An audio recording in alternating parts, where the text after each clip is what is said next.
kita akan cubalah mengenal pasti mereka-mereka ini sebab latar belakangnya berbagai. Semua pun tahu ada yang datang ke Kuala Lumpur hanya buat sementara lepas tu balik semula ke tempat masing-masing.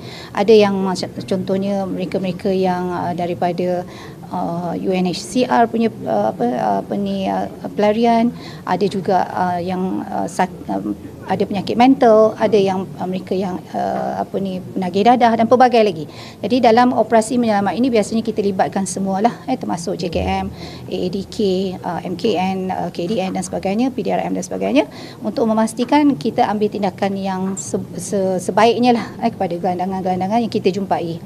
So dalam satu operasi kadang-kadang kita dapat sehingga 400 orang, dan buat sementara di Kuala Lumpur kita ada 3 pusat lah yang kita letakkan gelandangan ini, contohnya di Taman Tunku dan di mana sebenarnya mereka boleh tidur dekat situ, kita benarkan dan diberikan contohnya makanan dan kita juga menggalakkan contohnya NGO, NGI ni yang I always say Malaysian people are very generous kan.